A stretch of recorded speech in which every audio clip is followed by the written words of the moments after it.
नमस्कार सभी को। मैं ज्योति बुटानी सरदाना इंटरनेशनल स्कूल के अंतर्गत आप सब लोगों का स्वागत करती हूँ। हम आज जो पढ़ने जा रहे हैं उसके अंदर है सामान्य हिंदी से संबंधित कॉम्पिटेटिव क्वेश्चन, यानी आपको प्रतियोगी परीक्षाओं में किस प्रकार के हिंदी के प्रश्न पूछे जाते हैं और उनके किस तरह से उत्तर देने चाहिए, उन सब चीज़ों को लेकर मैं यहाँ प्रस्तुत हुई हूँ। हम यहाँ पर जो जितने भी ऑब्जेक्ट दे रखे हैं, जितने भी विकल्प दिए हुए हैं, उन सभी पर चर्चा करेंगे। जो उत्तर है उस पर भी, जो उत्तर नहीं है उस पर भी। हम दोनों तरह की बातों पर ध्यान देने का प्रयास करेंगे। आइए पहला प्रश्न देखते हैं। देवता के लिए सही पर्यायवाची वाले शब्दों की पंक्ति को चुनिए। अब इसके अंदर हमें सबसे पहले तो प्रश्न को देखना है।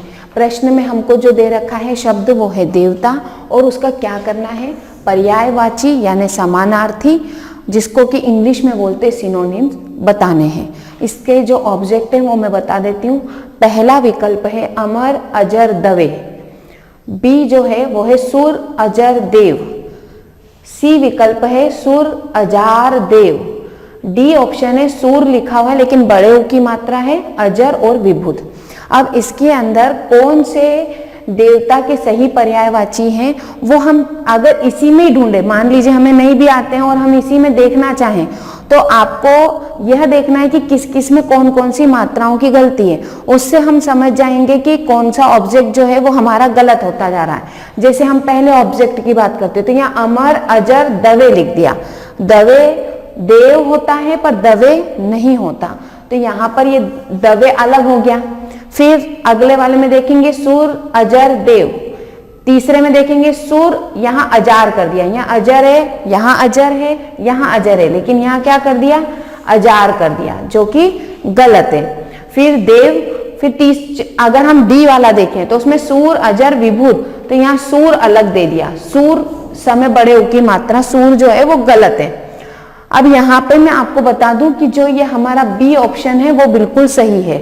सूर अजर और देव ये देवता के पर्यायवाची हैं। अगर इसमें से ही देखें तो ये विभुत भी पर्यायवाची है, लेकिन चूंकि यहाँ सूर में बड़े ऊ की मात्रा दे दी इसलिए ये ऑब्जेक्ट जो है वो गलत हो गया। तो आपके जो पर्यायवाची बनेंगे, अब ये मैंने बी हमारा ऑब्जेक्ट जो है वो सही है, पर उसके अतिरिक्त जो देवता के और भी पर्यायवाची है वो मैं आपको बता रही हूँ कि यहाँ सूर हो गया, अजर हो गया, देव हो गया, विभुत हो गया, ये विभुत। उसके अलावा जो है वो है अजर से ही मिलता जुलता है निर्जर, ये भी किसका पर्यायवाची है, देवता का। इसके बाद और हम क्या कहेंगे तो इस वसु भी कहते हैं, किसे, देवता को। इस प्रकार से हमारे पास जो पर्यायवाची हैं उसमें इसको अमृत्य भी कहते हैं। अब यहाँ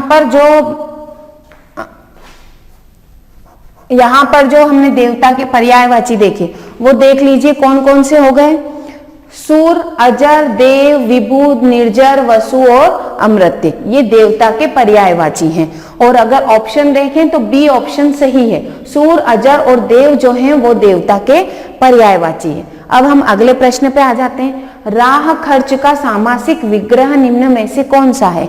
शब्द दिया है राह खर्च और उसका क्या करना है, सामासिक विग्रह। सामासिक विग्रह करना, विग्रह का मतलब होता है अलग अलग करना। समास शब्द जो हमको दे रखा है, समस्त पद जो दे रखा है उसको हमें अलग करना है। तो यहाँ हम जो ऑब्जेक्ट दिए हैं वो देख लेते हैं। पहला है रहने का खर्च, बी है राह के लिए सर्च, सी है राह के लिए खर्च और डी है रहने के लिए खर्च। अब यहाँ पर देखिए, यहाँ सर्च कर दिया, खर्च को सर्च कर दिया, तो एक तो ऑब्जेक्ट हमारा यही गलत हो गया। अब यहाँ राहने कर दिया, राह को राहने कर दिया, तो ये ऑब्जेक्ट भी हमारा गलत हो जाता है। अब यहाँ रहने के लिए खर्च कर दिया, तो रहने के लिए खर्च थोड़ी ना आएगा, यहाँ तो राह लिखा है, राह का मतलब होता है रास्ता, मार्ग, तो मार्ग के खर्चे की बात है यहाँ पर। उस आधार पर जो हमारा सी ऑप्शन है वो सही है। अब मैं आपको अतिरिक्त रूप से ये बता दूं कि ये जो हमारे पास राह खर्च शब्द जो दे रखा है, ये हमारा जो शब्द है ये तत्पुरुष समास का है। और इसका जो हमने विग्रह किया है वो राह के लिए खर्च संप्रदाय का जो कारक है उसके अंतर्गत किया गया है। संप्रदाय कारक जो होता है उसके अंतर्गत किया गया है। अब यहाँ पे संप्रदान कारक क्यों है? क्योंकि यहाँ पर के लिए शब्द आया, के लिए संप्रदान आता है। इस तरह से ये जो राह खर्च शब्द है वो तत्पुरुष का संप्रदान वाला जो हिस्सा है उसी के अंतर्गत है। राह के लिए खर्च तत्पुरुष समास के अंतर्गत। इसमें जो बाद वाला पद है वो प्रधान है और पहला पद गौड़ है। आ जाते हैं हम अगले प्रश्न की ओर। अगले प्रश्न में पूछा गया है जिसे सरलता से पढ़ा जा सके के लिए एक शब्द में निम्नलिखित में से कौन सा है? एक शब्द निम्नलिखित में से कौन सा है? तो देखिए ये लिखा है जिसे सरलता से पढ़ा जा सके, ये हमको वाक्य दिया गया है और हमें बताना है इसका एक शब्द। अब उन्होंने हमें जो दिया है वो देखिए, पहला है सुवास, बी है सुवाच्य, सी है सुपाठ्य और डी है सुपाठ्य। अब यहाँ देखिए, यहाँ पढ़ने की बात कही जा रही है, इस बात पे गौर कीजिएगा। तो पढ़ने को वास तो नहीं कह सकते, सुवास का मतलब होता है सुगंध, सुवास को हम सुगंध भी कह सकते हैं, महक भी बोल सकते हैं, खुशबू भी बोल सकते हैं। ये वो सुवास है, ये मैंने सुवास के आपको पर्यायवाची बता दिए। सुवाच्य का मतलब होता है, वाच्य का मतलब होता है वाक्य या बोलना। ये जो हम कह रहे हैं वो सुवाच्य यानी सुंदर बोलना, सुंदर कथन। सुवाच्य को हम और क्या कह सकते हैं? सुंदर कथन। तो ये भी नहीं हो सकता क्योंकि यहाँ तो पढ़ने की बात कही जा रही है। अब बचा हमारे पास सुपाठ्य और सुपाठ्य। ये पाठ्य है और ये पाठ्य है। इसमें ट टमाटर का है यहाँ पर और इसमें ठ ठठेरे का है यहाँ पर। तो ये जो पढ़ना है इसको संस्कृत में बोला जाता है पठन, तो उसी से यहाँ पर बना है पाठ्य। सुपाठ्य का मतलब है जिसे सरलता से पढ़ा जा सके। तो इसमें ये वाला ऑब्जेक्ट जो है वो सही है और ये वाला गलत है क्योंकि यहाँ ट टमाटर का है, ट टमाटर का नहीं आता है पढ़ने के लिए। पाठ्य नहीं होता है, पाठ्य होता है, इस बात को ध्यान रखिएगा। तो सुपाठ्य जो है वो इसका आंसर है, सुपाठ्य यानी सरलता से पढ़ा जा सकने वाला। आगे हम आ जाते हैं, सबको एक साथ देखने वाला के लिए एक शब्द निम्न में से कौन सा है? अब इसके अंदर भी हमको एक शब्द बताना है, अनेक शब्दों के लिए एक शब्द। वाक्य जो वाक्यांश हमें दिया है वो देखना, फिर से बोल रही हूं मैं, सबको एक साथ देखने वाला। अब यहां पर देखने वाला बात पे भी ध्यान दीजिएगा। हम देखते हैं ऑप्शन, पहला दे रखा है सामदर्शी, बी दे रखा है समदर्शी, सी दे रखा है समानी और डी दे रखा है सामान। अब यहाँ सामान तो पूरी तरह से ही गलत हो गया क्योंकि सामान बोलेंगे क्या? सामान यानी तो वस्तु हुआ, तो यहाँ सामान यानी वस्तु तो आएगा नहीं क्योंकि वहां उन्होंने वस्तु तो पूछी नहीं है हमसे। फिर समानी, समानी क्या शब्द होता है? समाना एक बार का और बात है कि समा गया उसमें, समाना वो शब्द हम मान सकते हैं। और यहाँ अब इन दोनों में से देखें तो सामदर्शी का कोई मतलब नहीं होता, जबकि सम का मतलब होता है समान और दर्शी का मतलब होता है देखना, समान रूप से देखने वाला। इसलिए यहाँ पर जो बी ऑप्शन है वो इसका सही उत्तर है। सबको एक साथ देखने वाला जिसको कहेंगे एक शब्द में समदर्शी, बी ऑब्जेक्ट सही है। आ जाते हैं हम अगले प्रश्न पे, स्वलग्न के लिए संधि विच्छेद को चुनिए। अब यहां हमें जो शब्द दे रखा है वो है स्वलग्न। स्वलग्न को आप देखेंगे तो उसके अंदर बिंदी लगी हुई आपको दिख रही होगी।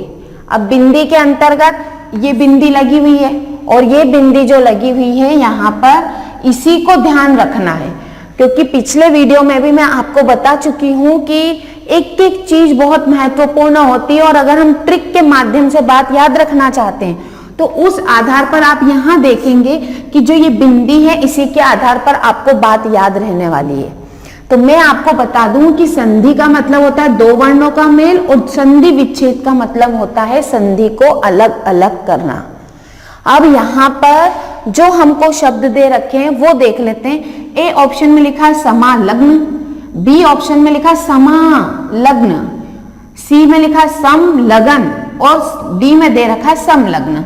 अब यहाँ पर जो नियम लगेगा वो नियम ये है कि मैंने आपको बताया था कि यदि बिंदी यानी अनुस्वार के बाद, इसको अनुस्वार कहते हैं, अनुस्वार के बाद क्या आए, य र ल व ये आए तो क्या होगा, जो हमारे पास बिंदी है वह म में बदल जाएगी।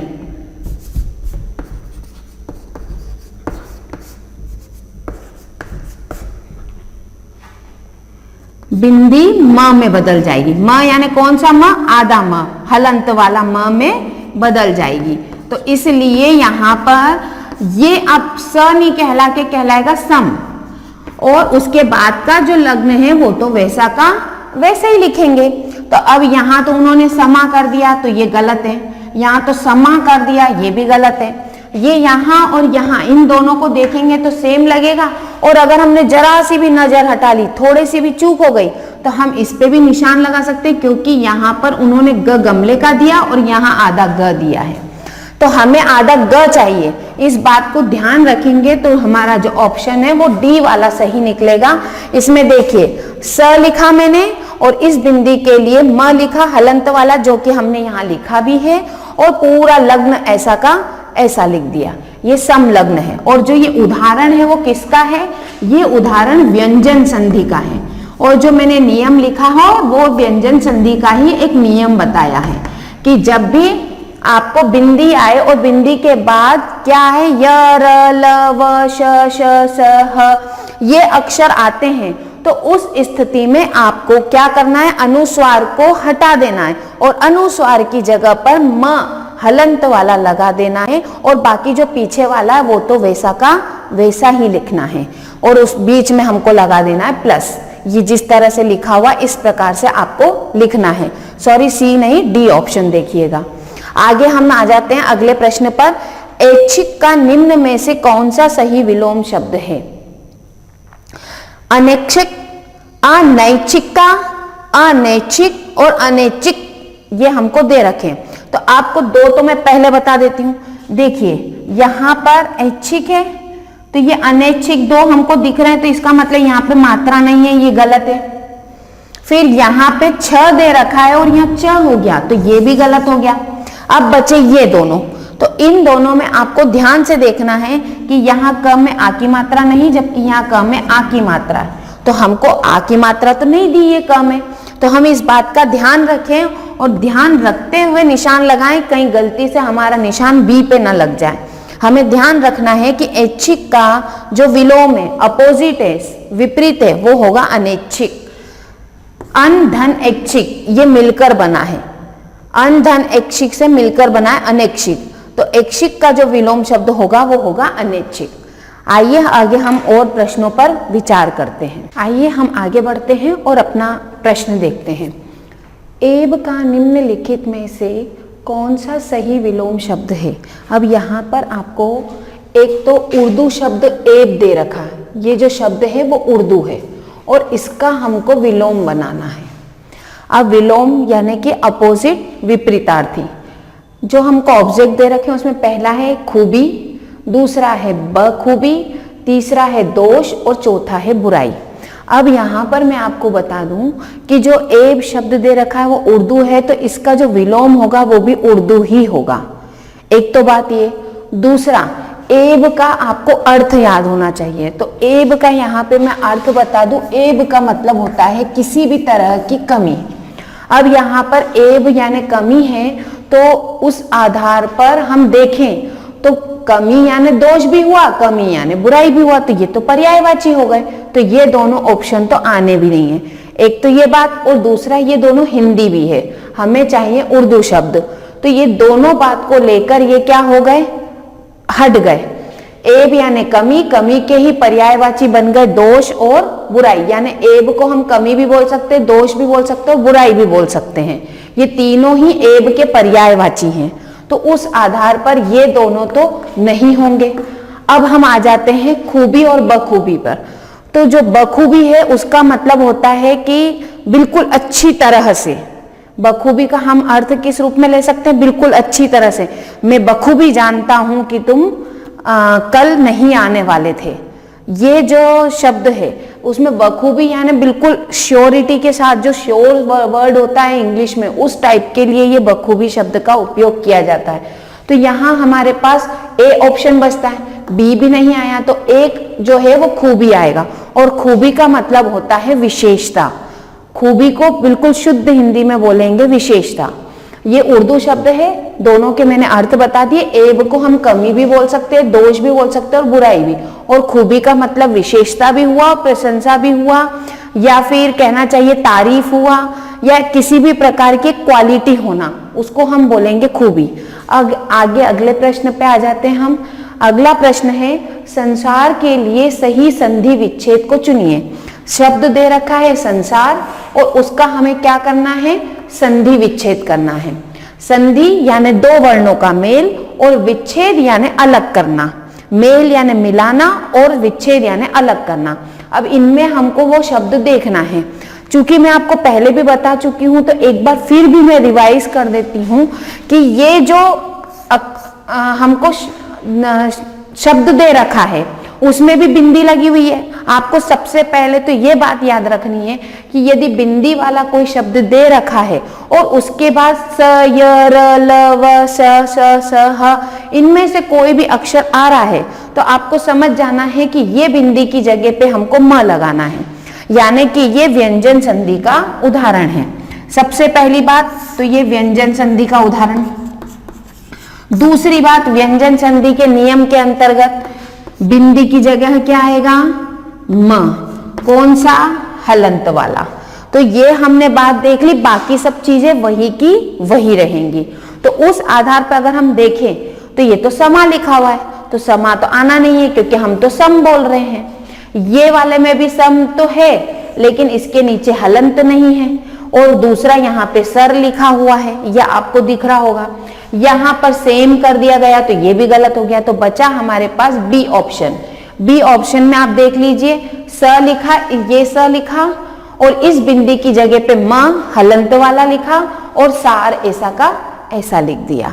बीच में लगाया है प्लस, किसके बीच में, म के जस्ट बाद, जो हलंत वाला म है उसके जस्ट बाद। ये हमारा संधि विच्छेद हुआ। याद रखिएगा, य, र, ल, व, श, स, ह। अगर ये वर्ण आते हैं कहाँ, बिंदी के जस्ट बाद, तो हमें बिंदी की जगह पर हलंत वाला म लगा देना है। अगर इसको जोड़ेंगे तो ये हलंत वाला म हट जाएगा और बिंदी का रूप धारण कर लेगा। बिंदी को हिंदी में बोलते अनुस्वार। संसार के लिए सही संधि विच्छेद है बी ऑप्शन, सम धन सार। आगे आ जाते हैं हम अगले प्रश्न पर। नी उपसर्ग से बना शब्द निम्न में से कौन सा है। अब यहाँ पे पहली बात हमको नी का उपयोग करना है, और दूसरी बात ये उपसर्ग है। अब उपसर्ग जो होते हैं वो आगे लगते हैं, किसके, शब्द या शब्दांश के। तो शब्द या शब्दांश के आगे लगते हैं उपसर्ग। तो उस आधार पर हम देखेंगे कि नी शब्द से बना, नी जो हमको शब्द शब्दांश दिया उससे कौन सा शब्दांश या शब्द सही बन रहा है। तो ए जो है वो है निकाय, बी जो है वो नीलाभ। नीलाभ का मतलब होता है नीला आकाश, ये नीले आकाश के लिए है। निष्काम और निकाय। अब आप देखेंगे कि जो हमारे पास ए, सी और डी ऑप्शन है, वो तीनों में जो नी है वो बड़ी ई की मात्रा वाला है। ये आपको दिख रहा होगा। नी जो है, तीनों जो हैं वो कैसे हैं, बड़ी ई की मात्रा के। जबकि हमको क्या करने को बोला है, न में छोटी ई की मात्रा नी का इस्तेमाल करना है। तो उस आधार पर सिर्फ डी जो है वो हमारा सही उत्तर है। नी धनकाय निकाय। आप समझ गए होंगे। वैसे निकाय यहाँ भी लिखा है, यह भी लिखा है, लेकिन हमको कौन सा लेना, छोटी ई की मात्रा वाला, इसलिए ये भी गलत हो गया। निष्काम ऐसा लिखते ही नहीं है, न में छोटी ई की मात्रा लगा के निष्काम लिखते हैं, जिसका अर्थ होता है बिना किसी काम वासना के, बिना किसी इच्छा के। ये निष्काम का अर्थ हुआ। नीलाभ का अर्थ मैं आपको बता चुकी हूं। आगे आ जाते हैं हम अगले प्रश्न पे। नील परिधान बीज सुकुमार, खुल रहा मृदुल अध खुला अंग, खिला हो ज्यों बिजली का फूल, मेघ बन बीच गुलाबी रंग। ये हमको काव्य पंक्तियां दी गई हैं। इन काव्य पंक्तियों के बीच में हमें ये बताना है कि इसमें कौन सा अलंकार है।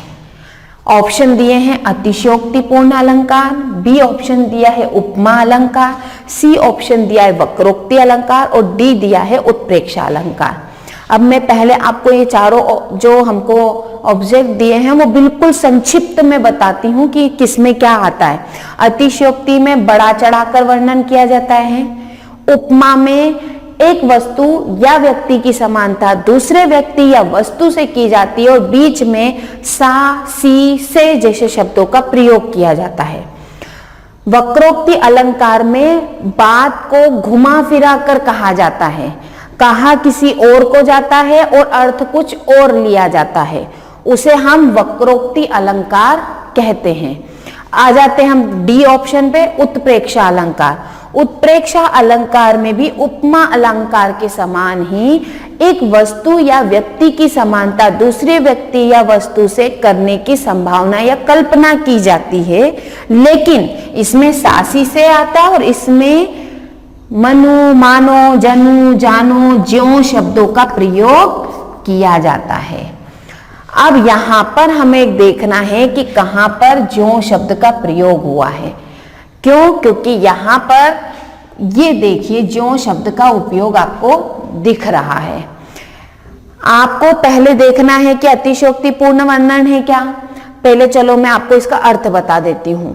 इसमें यह कहा गया है कि परिधान यानी कपड़े, वस्त्र जो पहनावा है वो, सुकुमार यानी सुकुमारी यानी कोई भी एक लड़की, और उसके जो मृदुल, मृदुल यानी नरम, यहां मृदुल से मतलब नरम से, नरम, कोमल, मुलायम, और मेघ यानी के बादल। अब यहां पर ये देखिए कि यहां पर जो कुमारी है, सुकुमारी है, राजकुमारी है या एक लड़की है, उसका यह वर्णन किया है कि नीले परिधानों में उसका जो शरीर है वह कैसा लग रहा है। आगे देखिएगा कैसा लग रहा है, खिला हो ज्यों बिजली का फूल। ऐसा लग रहा है जैसे कोई बिजली का फूल खिला हो। और बिजली का फूल कहाँ खिलता है? मेघ बन बीच गुलाबी रंग। कहाँ खिला हुआ है? बादलों के बीच में।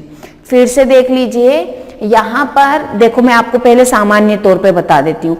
यहाँ पर एक लड़की है जिसने नील परिधान पहने हुए हैं, नीले परिधान पहने हुए हैं गुलाबी रंग के, और वो जो परिधान उसने पहन रखे नीले गुलाबी कपड़े वो बहुत सुंदर लग रहे हैं। और वो किसके समान लग रहे हैं? तो वो ऐसे लग रहे हैं जैसे बादलों के बीच में गुलाबी रंग की कोई बिजली चमक रही हो।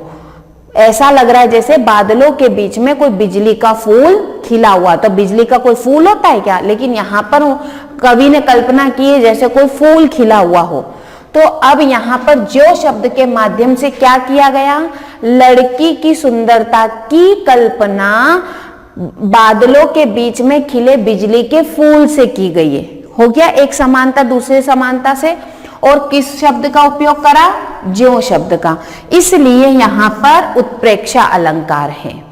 जहां एक व्यक्ति वस्तु की समानता दूसरे व्यक्ति वस्तु से की जाए या कल्पना की जाए और वहां पर ज्यों, मनु, मानो जैसे शब्द का प्रयोग हो, वहां पर उत्प्रेक्षा अलंकार होता है। और यहाँ पर लड़की की कल्पना बिजली के फूल से की जा रही है, इसलिए यहाँ पर कौन सा अलंकार होगा? उत्प्रेक्षा अलंकार। आगे बढ़ते हैं हम। मन पछते हैं अवसर बीते, दुर्लभ देह पाई हरिपद भजू, करम वचन अरुहीते, सहस बाहु दस बदन आदि नृप, बचे न काल बलीते। में निम्नलिखित में से कौन सा रस है? अब हमको रस बताना है। पहला दिया है अद्भुत, दूसरा है शांत, तीसरा है विभत्स, चौथा है भयानक। पहले मैं इनका अर्थ बता देती हूँ।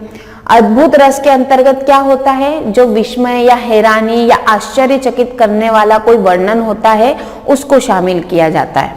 शांत रस में ईश्वर की भक्ति से संबंधित जो पद होते हैं उनको रखा जाता है। विभत्स रस में किसी घृणा से भरा हुआ कोई वर्णन हो, किसी चीज का ऐसा वर्णन हो कि उसकी वजह से हमें घिन आने लगे, चिढ़ होने लगे, घृणा आने लगे, उसे इस रस में शामिल किया जाता है। और भयानक रस के अंतर्गत किसी ऐसे व्यक्ति या वस्तु का वर्णन किया जाए जिससे हमें भय लग रहा हो या जिसका सुनकर वर्णन हमें भय की अनुभूति हो रही हो, वहां पर यह भयानक रस होता है। अब हम आ जाते हैं वापस काव्य पंक्तियों पर और पहले इन पंक्तियों का अर्थ समझते हैं। देखिए यहाँ पर जो कवि है वो यह कह रहे हैं हरिपद यानी श्री कृष्ण के पद, विष्णु जी के पद, भगवान के पद, या फिर कहना चाहिए ईश्वर के पद, पद यानी पैर। मन पछते हैं अवसर बीते, जब अवसर बीत जाता है, जब मौका चला जाता है तो मन पछताता है। दुर्लभ देह पाई हरिपद भजू, ये जो देह है ये बड़ी दुर्लभ है, ये बड़े एक कितने ही करोड़ों जन्मों के बाद हमें यह देह प्राप्त होती है। तो इस देह के मिलने पर हमें क्या करना चाहिए? भजू यानी भजन करना चाहिए। किसके? हरि के। कर्म वचन अरुहिते, कैसे करना चाहिए? कर्म से भी, वचन से भी, और जैसे भी हो सकता है हर तरीके से करना है। कर्म और वचन दोनों से, अरु यानी और कर्म और वचन दोनों से करना चाहिए। कर्म यानी काम के माध्यम से, वचन यानी बोलने से। इसके बाद सहस बाहुदस बदन आदि नृप, वो राजा कैसा है? जो हरि है, श्री कृष्ण हैं, वो सहस्त्रों बाहु वाले हैं। सहस्त्रों यानी उनके हजारों बाहें हैं। बचे न काल बलीते, और वो इतने बड़े हैं, इतने बड़े देवता हैं कि उनके काल से, उनके अगर हम कोई गलत कार्य कर रहे हैं तो कोई भी उनके उससे बच नहीं सकता। तो यानी यहाँ पर किसका वर्णन हुआ? ईश्वर का, ईश्वर की उपासना का वर्णन हुआ है। कवि हमें प्रेरणा दे रहे हैं कि हमें ईश्वर की उपासना करनी चाहिए। तो उस आधार पर हम जो रस देखेंगे वो होगा शांत रस। क्यों? क्योंकि इसमें मैंने अभी जस्ट बताया था कि भगवान के भजन जिन पदों में किए जाते हैं, जिन कविताओं में किए जाते हैं, जिन कविताओं में नीति की बातें की जाती है, मौलिक बातें समझाई जाती हों, उनको इस शांत रस में शामिल किया जाता है। आगे बढ़ते हैं हम। हरिपद कोमल कमल से जो सबको सुख दे। अब इसमें क्या पूछा है? मैं निम्नलिखित में से कौन सा अलंकार है? यानी यहां हमको बताना है अलंकार। अलंकार बताना है। पहला ऑप्शन दिया है अतिशयोक्ति, बी ऑप्शन दिया है उपमा, सी ऑप्शन दिया है वक्रोक्ति और डी दिया है उत्प्रेक्षा अलंकार। अब यहां पर हरिपद, अभी जस्ट मैंने आपको बताया हरिपद यानी ईश्वर के पद, ईश्वर के पैर, श्री कृष्ण के पैर कैसे हैं? कोमल कमल से हैं, कमल के समान कोमल हैं, जो सबको सुख देते हैं। जो क्या करते हैं? इस सारे संसार को सुख देते हैं। जो उनकी पूजा करता है उनको सबको वो सुख देते हैं। अब इसमें हमको अलंकार बताना है। तो यहाँ अतिशयोक्ति पूर्ण में बड़ा चढ़ाकर वर्णन होता है। तो क्या आपको लग रहा है यहाँ बड़ा चढ़ाकर वर्णन किया है श्री कृष्ण का? फिर यहाँ उपमा अलंकार देखिए। उपमा को मैं बाद में बताती हूँ, पहले वक्रोक्ति बताती हूँ। वक्रोक्ति में जो कहा गया उसका कुछ और ही अर्थ निकलना, ऐसा कुछ हो रहा है क्या? नहीं हो रहा है। जो कहा गया वही उसका अर्थ निकल रहा है। उत्प्रेक्षा में क्या होता है? जो अब भी जस्ट मैंने बताया, जो मनु मानो जनु जानो जैसे शब्द का प्रयोग होता है, तो यहाँ लिखे हुए हैं क्या कहीं पर? तो यानी उत्प्रेक्षा भी नहीं है। अब हम आ जाते हैं उपमा पर। उपमा में एक वस्तु या व्यक्ति की समानता दूसरे व्यक्ति या वस्तु से की गई हो और सा सी से शब्द का प्रयोग हो, वहां पर उपमा अलंकार होता है। तो अब इसमें देखिए, जो हरिपद है वो एक व्यक्ति वस्तु हुआ, हरि के जो चरण है वो एक वस्तु हुई और उसकी तुलना कमल से की गई। और फिर यहाँ पर यह भी ध्यान देने योग्य बात है कि साधारण धर्म क्या है कि हरि के पद भी कोमल है और कमल भी कोमल है। दोनों का एक ही गुण है। क्या गुण है? कि दोनों ही कोमल है। तो यहाँ चारों चीज उपलब्ध है इस पंक्ति में, इसलिए ये किसका उदाहरण हुआ? उपमा अलंकार का। उपमा अलंकार में एक वस्तु की समानता दूसरी वस्तु से की गई और सासी से शब्द भी आए हैं। साधारण धर्म के रूप में कोमल शब्द भी आया, इसलिए यहाँ पर उपमा अलंकार है। बढ़ते हैं हम आगे। यथावत का शुद्ध रूप निम्न में से कौन सा है? अगर इसी पंक्ति को, एक मिनट में वापस ऊपर जा रही हूं, इसी पंक्ति को यदि रस पूछ लेते तो कौन सा रस आता? तो अब भी जस्ट मैंने बताया कि जहां ईश्वर का वर्णन होता है वहां पे शांत रस होता है, तो इसमें भी कौन सा रस आता? इसमें भी शांत रस आता।